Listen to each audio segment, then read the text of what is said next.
désormais à l'entreprise Neptech qui ambitionne de concevoir la mobilité navale zéro émission, performante et intelligente pour le transport de passagers réguliers, le transport touristique ou encore le transport de marchandises.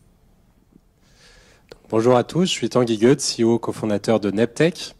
L'ambition de Neptech, c'est de replacer au centre de la mobilité urbaine les voies d'eau, les fleuves, les lacs, les zones côtières.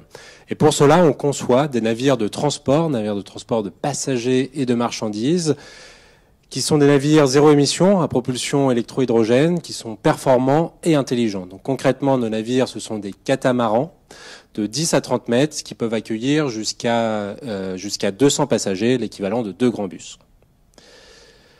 L'équipe fondatrice de Neptech est composée de 3 personnes. Nous 3, on cumule plus de 30 années d'expérience en architecture navale, en ingénierie navale et en développement commercial. Et le point de départ des développements de Neptech, ça a été le système de propulsion électro-hydrogène. Ce qu'il faut savoir, c'est que intégrer ce type de propulsion représente un défi technologique majeur, puisque à puissance égale, un système de propulsion hydrogène, c'est 3 à 4 fois plus lourd qu'un système de propulsion diesel. Or, ajouter de la masse sur un navire, sur un véhicule et en particulier sur un navire, induit une consommation énergétique plus importante et donc une dégradation des performances opérationnelles en termes de vitesse et d'autonomie. On s'est donc posé la question chez Neptech de comment faire pour rendre l'exploitation d'un navire zéro émission économiquement viable. Pour cela, on innove sur 3 axes. Une innovation technologique, on va faire sans slide, mais je connais à peu près le slide. Des innovations technologiques qui permettent de réduire les besoins énergétiques du navire. Innovation en termes de produits, où on a développé une plateforme, un châssis commun à différents usages, donc qui permet de mutualiser les temps et les coûts de développement. Et une innovation en termes de modèle économique, puisque Neptech offre d'être le prime contracteur, donc le point de contact unique du design à l'entrée en service pour le client et pour l'exploitant. Alors, je ne sais pas si on va pouvoir retrouver les slides, mais on va se concentrer maintenant sur la partie innovation technologique. Donc, le point clé des innovations de Neptech, c'est la réduction des besoins énergétiques du navire. Et pour cela, donc, on a travaillé sur 2 axes. La réduction de la traînée hydrodynamique, d'une part, et l'augmentation de l'efficacité énergétique. Le véritable cœur de métier de Neptech, c'est sur la partie hydrodynamique. On a tout d'abord commencé par designer une forme de coque innovante qui permet de réduire la résistance à l'avancement. On intègre ensuite des hydrofoils qui permettent de sustenter le navire de l'ordre de 60 à 70%. Cette fois-ci, on va limiter la surface mouillée.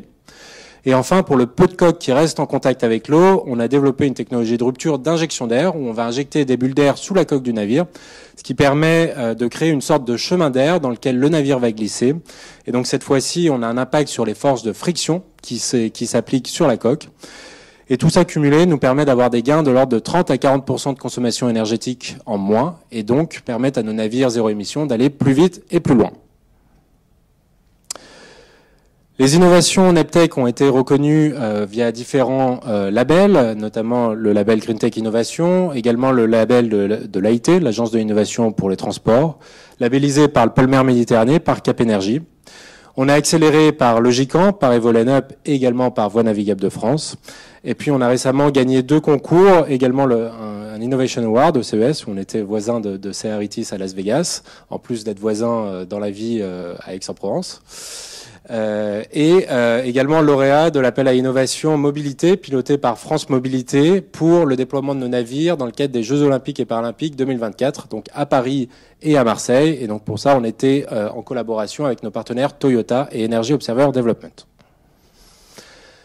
En termes de stratégie commerciale, on a défini une feuille de route en 4 étapes. La première étape, c'est la commercialisation de prestations d'architecture navale, d'ingénierie navale pour des navires zéro émission. Donc c'est une activité qui a d'ores et déjà débuté et qui génère du chiffre d'affaires au sein de Neptech.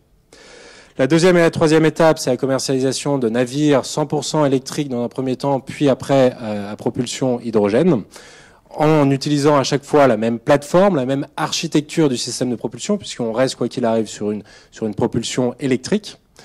On estime que ces marchés représentent à peu près 600 navires par an à l'horizon 2025, sur les navires du coup de 10 à 30 mètres. Et on a une approche de modèle fabless, puisqu'on se concentre sur la conception du navire, la gestion de projet, les études R&D, le suivi de fabrication auprès d'un réseau de chantiers navals qu'on a préqualifié, donc une dizaine de chantiers navals en France. La quatrième étape, c'est la commercialisation de notre licence de système d'injection d'air, puisque cette technologie est évidemment valable pour nos navires, mais tout autre type de navire est également concerné par ce type de technologie. Et donc cette fois-ci, on échange par exemple avec des acteurs comme CMA CGM ou VNF que j'évoquais tout à l'heure pour appliquer cette technologie sur des péniches ou des porte-containers. Les prévisions de chiffre d'affaires, on prévoit 28 millions d'euros de chiffre d'affaires en 2026. 70% de ce chiffre d'affaires provient de la commercialisation des navettes hydrogène. On prévoit une marge brute d'environ 20 à 25% à l'horizon 2025-2026. Et en termes de projection de commandes, c'est 15 navires vendus en 2026, donc à peu près 2,5% de part de marché. Notre levée de fonds, et puis c'est le sujet d'aujourd'hui, une levée de fonds d'amorçage avec un montant cible de 2,2 millions d'euros, 800 000 euros en equity, puis ensuite l'effet levier en dette et puis en subvention. On a à l'heure actuelle sécurisé 600 000 euros sur ces 800 000 euros et on est à la recherche des derniers investisseurs pour compléter le tour de table. L'objectif de cette levée de fonds, c'est la création d'emplois, le staffing notamment de l'équipe R&D avec des profils d'ingénieurs navals, d'architectes navals. Un prototype hydrogène équipé du système d'injection d'air pour fin 2023, 3 navires 100% électriques livrés et puis un navire hydrogène commandé. Merci à tous pour votre attention et à votre disposition pour toute question.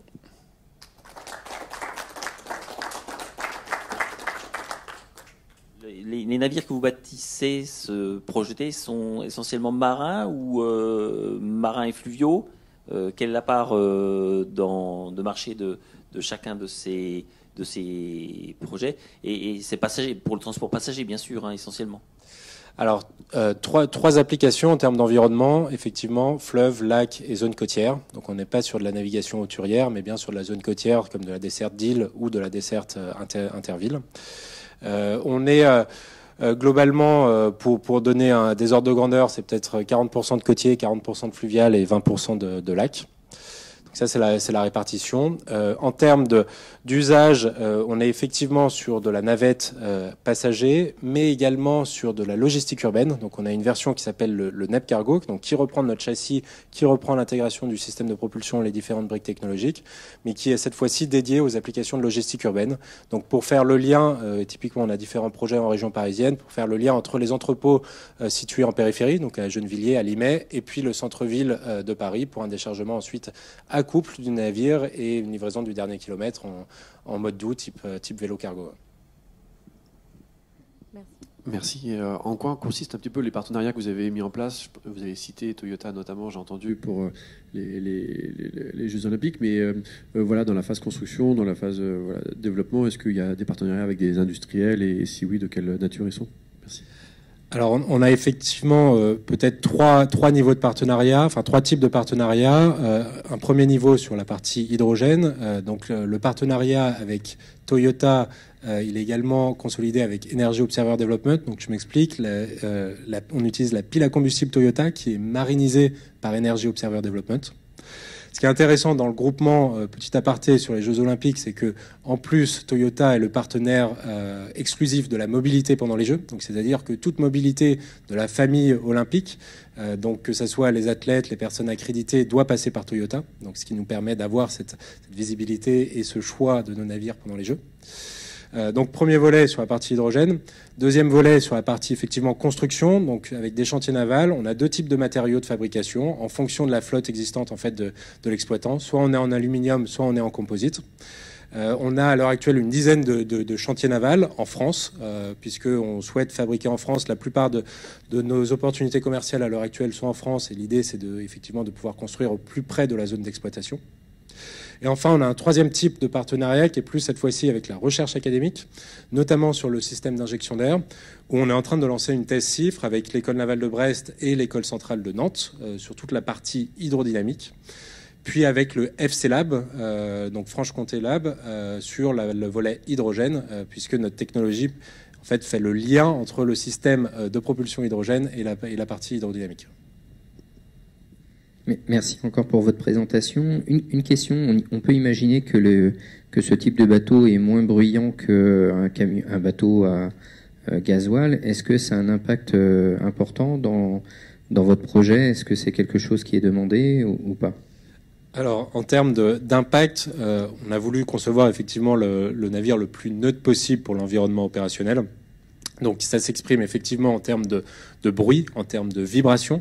Il n'y a pas de vibration sur un moteur électrique, pas d'odeur, et également toutes les recherches sur le volet hydrodynamique permettent de réduire la génération de vagues. Ce qui est très important, notamment en zone restreinte, principalement en zone fluviale. Plus on limite la génération de vagues, moins on va avoir un impact sur les berges et moins on va avoir un impact sur l'environnement opérationnel. Et en plus, en termes de confort pour les passagers, pas de bruit, pas d'odeur, pas de vibration, c'est plutôt sympa comme navigation. Ouais.